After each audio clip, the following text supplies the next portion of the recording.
So this is Black Island as it is known today.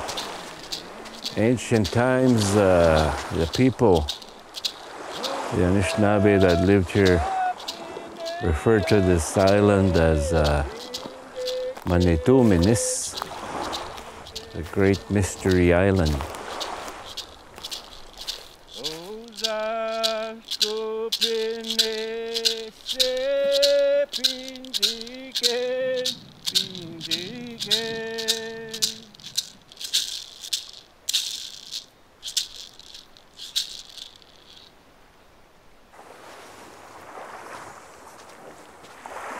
This place has always been our home, Black Island, Deer Island, Hecla Island. There's 3 big islands here on Lake Winnipeg that have the sand that you see here. This is what they call silica sand.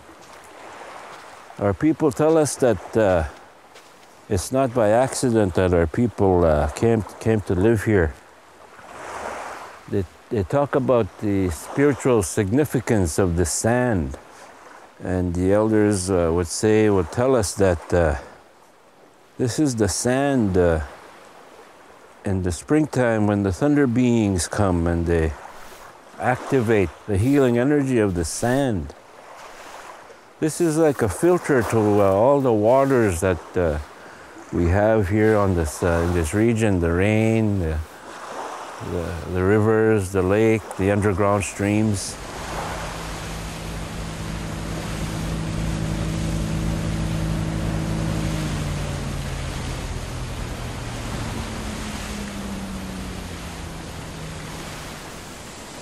We are at the extraction site of the silica sand mine that operated here from the early 20s to the late 80s.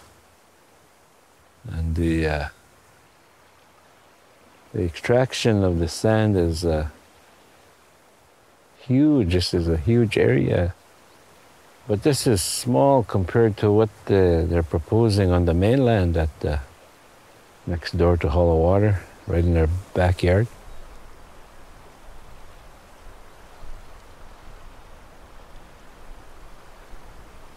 In the early days when the government saw the potential for resource extraction on these islands, that's why they moved our people from here to the mainland. Now that they see the resources on the mainland, I don't know, maybe they'll move us again, I don't know. Maybe people will want to move, they won't want to stay there once they realize, the amount of destruction that's being proposed.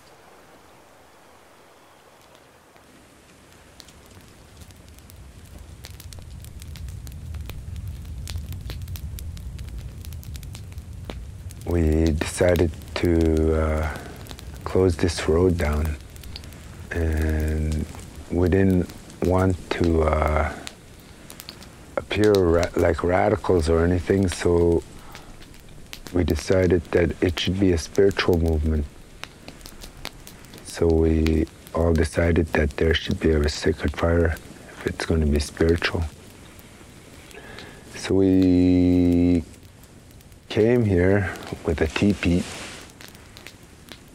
In the middle of the night, we set it up in the dark and did the ceremony and made the fire as I was taught by the grandfathers, and it's been burning ever since.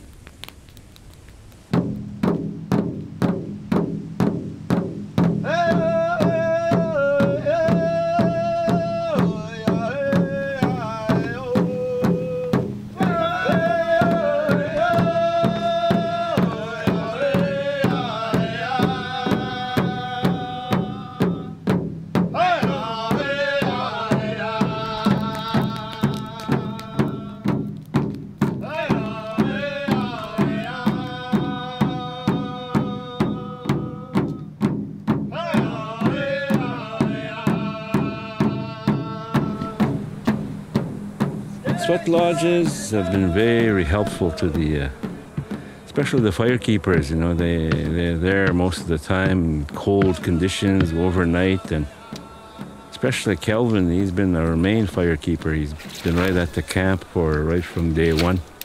He was the one of the first 5 guys that came in here to set up the teepees and start the sacred fire. And yeah, they need to rebuild and reinforce their belief in what they're doing, and the lodge is very helpful in that respect, because this is where they come to renew the strength of their spirit, their physical being, and then to be around people and sit together, sing songs together, pray together for all of Mother Earth and all that she provides for us.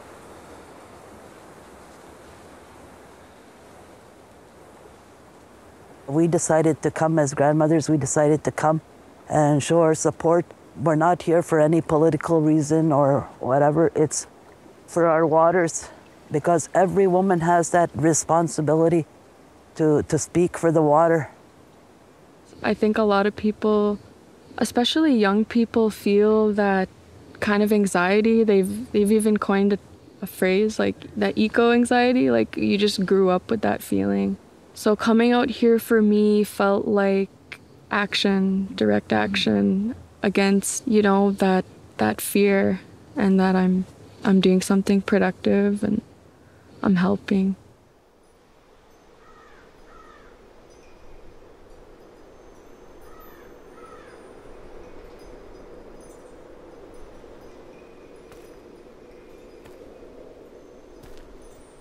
So this is one of the infamous beasts that came through our traditional territory here with no permit, with no form of letting anybody know within the community here what was going to happen.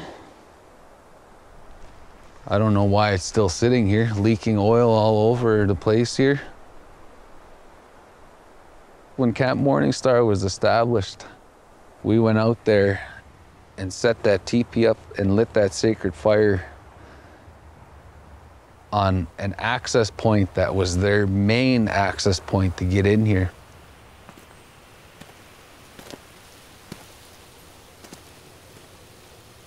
I used to work for Canadian Premium Sand. When they first came to haul water on this silica sand mine, I got a job right away with them. But without me understanding like the true values of like how much this really meant to me, how much this land really meant to me, it didn't take a toll on me right away. Just because of what I was involved in, like previous years of my employment with the mining industry and all that stuff. But it did eventually take a toll on me, where it came to a point where I didn't like coming to work. Being an Indigenous person, like seeing what was happening, you know, seeing how much divide it was creating in this community, I didn't like that. We felt that the duty to consult then and later, the process that the government follows for consultation, was seriously flawed, because a lot of information was not available to the community. So how can you consider them consulted when they don't have accurate information? And that was the whole point of the camp, was to be able to get that information out of the community in a safe place, in a safe, welcoming place, in a sacred place.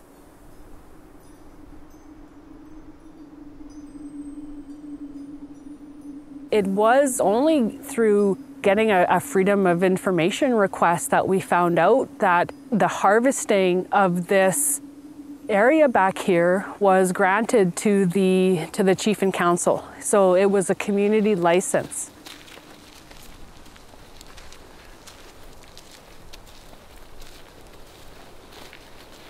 It was like a loophole to help the company, it seemed like, to prepare, you know, for the construction of their plant.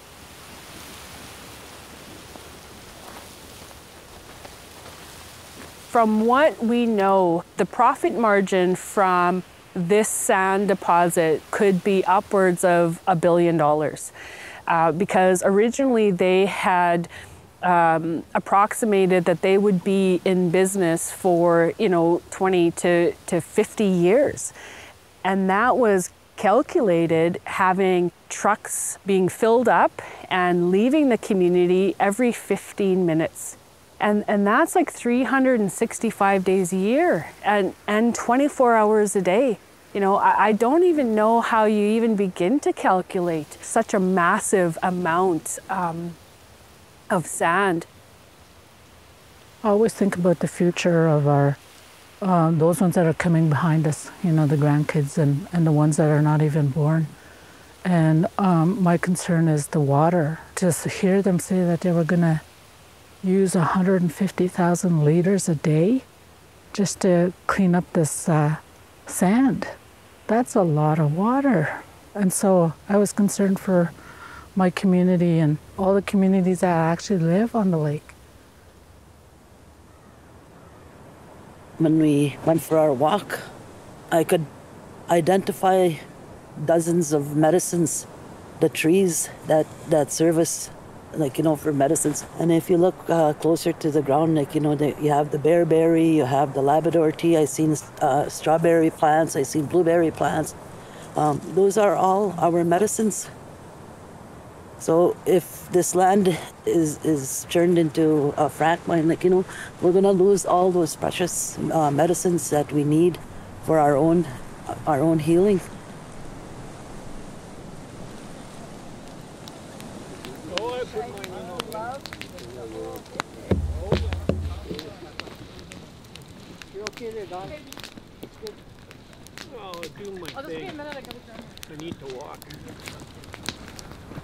Sweat lodges, ceremonies have always been important to Anishinaabe people because this is how we express gratitude. This is how we celebrate the gift of Creator and all that has been provided to our people through the land. Because Mother Earth provides all that we will ever need. Everything we have in order to live as human beings comes from Mother Earth. So we have to protect it.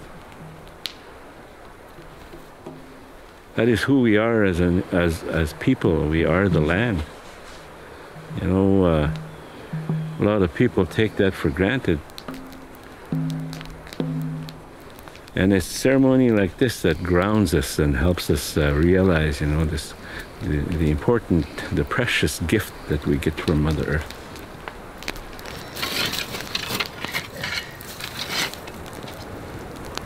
This is what we come in here for, to ask for blessings from our Creator, our Great Spirit, to continue to be with us. I know it's for the good of my people, their health, for the good of my people, the earth. It's for her health too. Her being unhealthy and ripped apart means that we die with her. And not all the money in the world will save us.